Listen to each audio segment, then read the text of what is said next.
രാത്രിക്ക് ശേഷം അനന്യയും ആര്യനും തമ്മിലുള്ള ബന്ധം കൂടുതൽ ആഴമായി. ഇപ്പോൾ അവർ തമ്മിൽ കാണുമ്പോൾ പോലും വാക്കുകൾ ആവശ്യമില്ലായിരുന്നു. ഒരു നോട്ടത്തിൽ തന്നെ രണ്ടുപേരുടെയും മനസ്സ് തമ്മിൽ സംസാരിക്കുമായിരുന്നു. അനന്യയ്ക്കിപ്പോൾ ആര്യനെ പേടിയില്ല.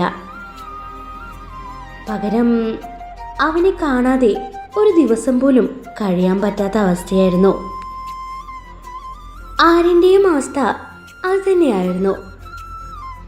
ഇത്രയും വർഷം ആരെയും മനസ്സിലേക്ക് അടുപ്പിക്കാതെ ജീവിച്ച മനുഷ്യൻ ഇപ്പോൾ ഓരോ നിമിഷവും അനന്യയെക്കുറിച്ചാണ് ചിന്തിക്കുന്നത്. പക്ഷേ ഈ മാറ്റം ഒരാൾക്ക് സഹിക്കാനായില്ല. നന്ദിതയ്ക്ക്. കഴിഞ്ഞ കുറച്ച് ദിവസങ്ങളായി നന്ദിത എല്ലാം ശ്രദ്ധിക്കുന്നുണ്ടായിരുന്നു. ആര്യൻ അന്നയോട് സംസാരിക്കുന്ന രീതി, അവളെ നോക്കുന്ന കണ്ണുകൾ, അവൾക്കായി കാണിക്കുന്ന കരുതൽ, ഇതൊന്നും നന്ദിതയ്ക്ക് സഹിക്കാനായില്ല.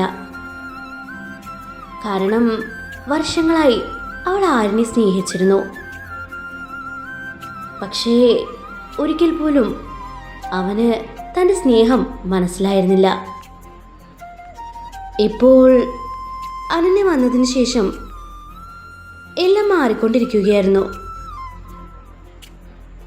ആര്യൻ്റെ ജീവിതത്തിൽ തനിക്കുണ്ടായിരുന്ന സ്ഥാനം അനന്യ തട്ടിയെടുത്തുവെന്ന തോന്നൽ നന്ദിതയുടെ മനസ്സിൽ വിഷമായി വളർന്നു.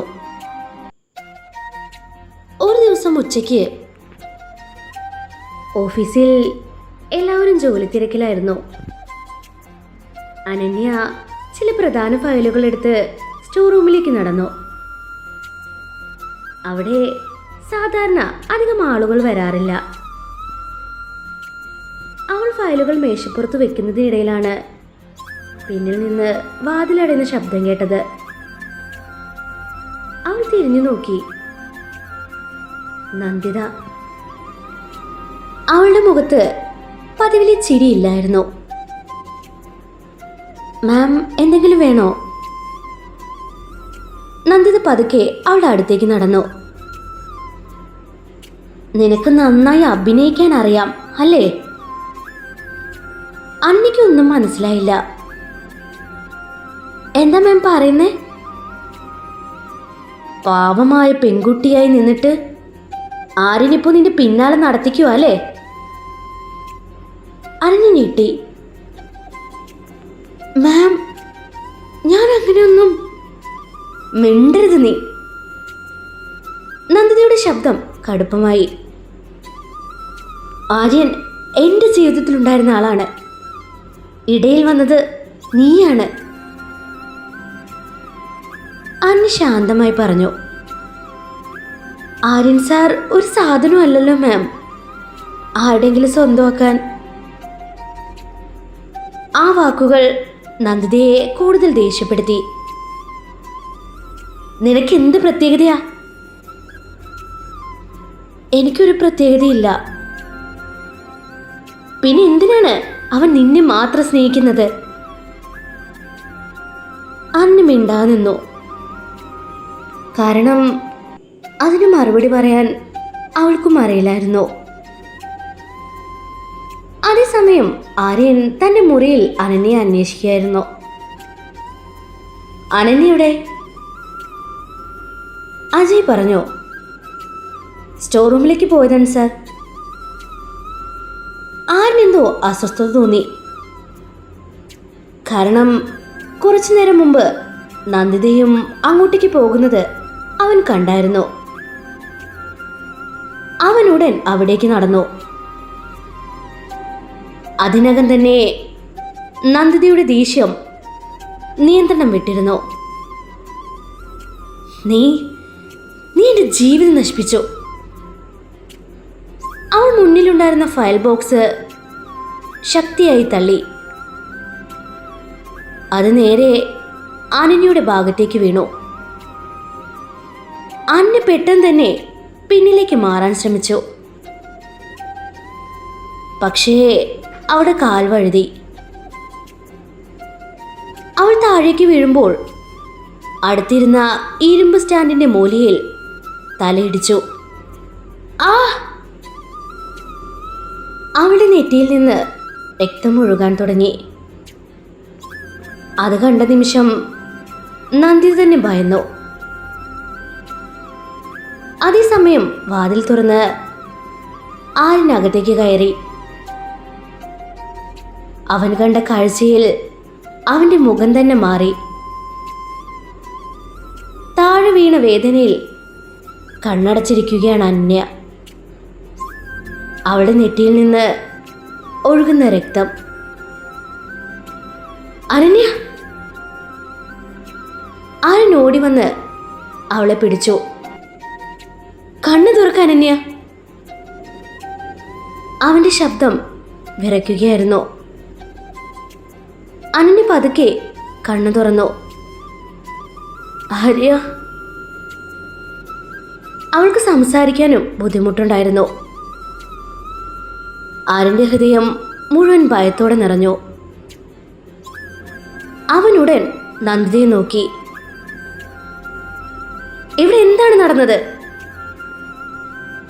നന്ദിത പേടിച്ച് പിന്നിലേക്ക് മാറി. ഞാൻ ഉദ്ദേശിച്ചല്ല. മതി! ആരിന്റെ ശബ്ദം മുഴുവൻ മുറിയും വിറപ്പിച്ചു. അവൻ ജീവിതത്തിൽ ഇത്രയും ദേഷ്യപ്പെട്ടത് ആരും കണ്ടിട്ടില്ലായിരുന്നു. അവളെ തൊടാൻ നിനക്ക് എങ്ങനെ ധൈര്യം വന്നു? നന്ദിതയുടെ കണ്ണുകൾ നിറഞ്ഞു. ഞാൻ നിന്നെ സ്നേഹിച്ചതുകൊണ്ടാണ്. അത് സ്നേഹമല്ല, ആരും ദേഷ്യത്തോടെ പറഞ്ഞു. സ്നേഹിക്കുന്ന ആളെ സന്തോഷത്തോടെ കാണാൻ പറ്റാത്തത് സ്നേഹമല്ല. അവൻ വീണ്ടും അനന്യയെ നോക്കി. അവളുടെ കണ്ണുകൾ പാതി അടഞ്ഞിരുന്നു.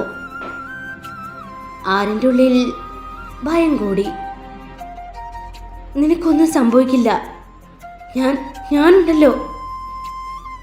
അവനുടൻ അവളെ കൈകളിലെടുത്ത് പുറത്തേക്ക് നടന്നു. ഡോക്ടർ മുറിവ് കെട്ടിയ ശേഷം പുറത്തു വന്നു. ഭയപ്പെടേണ്ട, വലിയ പ്രശ്നമൊന്നുമില്ല, ഒരു ചെറിയ മുറിവാണ്. ആരിന് ആശ്വാസത്തോടെ ശ്വാസമെടുത്തു. ഇത്രയും നേരം അവന്റെ കൈകൾ പോലും വിറയ്ക്കുകയായിരുന്നു. കുറച്ചു കഴിഞ്ഞ് അവൻ മുറിക്കുള്ളിലേക്ക് നടന്നു. അനന്യ കിടക്കയിൽ കിടക്കുമായിരുന്നു. അവളുടെ നെറ്റിയിൽ ബാൻഡേജ് ഉണ്ടായിരുന്നു. ആരും പതുക്കെ അവളുടെ അടുത്തിരുന്നു. അവൾ കണ്ണു തുറന്ന് അവനെ നോക്കി. ആന്റെ കണ്ണുകൾ ചുവന്നിരുന്നു. അവൻ കരഞ്ഞതുപോലെ തോന്നി. ആര്യ! അവനുടൻ അവളുടെ കൈ പിടിച്ചു. നീ എന്തിനാണ് ഇങ്ങനെ പേടിപ്പിച്ചത്? അവൻ ശബ്ദം വിറച്ചു. അനന്യ ചെറുതായി ചിരിച്ചു. എനിക്കൊന്നുമില്ലല്ലോ. നിനക്ക് എന്തെങ്കിലും സംഭവിച്ചിരുന്നെങ്കിൽ പിന്നെ ഞാൻ... അവൻ വാക്ക് പൂർണ്ണമാക്കിയില്ല.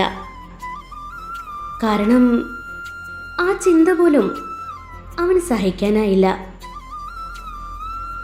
അനന്യ പതുക്കെ അവന്റെ കയ്യിൽ വിരലുകൾ ചേർത്തു. ഞാൻ എവിടെയും പോകില്ല. ആര്യൻ അവളുടെ നെറ്റിയിൽ വളരെ മൃദുവായി ചുംബിച്ചു. നിന്നെ നഷ്ടപ്പെടുമെന്നൊരു ചിന്ത പോലും എനിക്ക് സഹിക്കാനാവില്ല അനന്യ. അവളുടെ കണ്ണുകൾ നിറഞ്ഞു. അവൾ പതുക്കെ അവന്റെ കവിളിൽ കൈവച്ചു. എനിക്കിപ്പോ ഏറ്റവും സുരക്ഷിതത്വം തോന്നുന്നത് നിങ്ങളുടെ കൂടെ ഇരിക്കുമ്പോഴാ. ആര്യൻ അവളെ ഒന്ന് നോക്കി. പിന്നീട് വളരെ ശ്രദ്ധയോടെ അവളെ തന്നെ നെഞ്ചോട് ചേർത്തു. അനന്യ അവൻ്റെ ഹൃദയമിടിപ്പ് കേട്ടുകൊണ്ട് പതിയെ കണ്ണുകൾ അടച്ചു. ആ നിമിഷം അവർക്കിടയിലെ സ്നേഹം മുമ്പത്തേക്കാൾ കൂടുതൽ ആഴമായിരുന്നു. ഈ സ്റ്റോറിയുടെ അടുത്ത പാർട്ട് നാളെ ഇടാം കേട്ടോ. പിന്നെ നിങ്ങൾക്ക് ഈ സ്റ്റോറി ഇഷ്ടമാവുന്നുണ്ടെങ്കിൽ കമൻറ്റ് ബോക്സിലൊന്ന് അറിയിക്കണേ. പിന്നെ ഇതുപോലുള്ള സ്റ്റോറീസ് ഇനി നിങ്ങൾക്ക് കേൾക്കാൻ താല്പര്യമുണ്ടെങ്കിൽ എന്നെ ഈ ചാനൽ സബ്സ്ക്രൈബ് ചെയ്ത് സപ്പോർട്ട് ചെയ്യാൻ മറക്കരുത്. Thank you.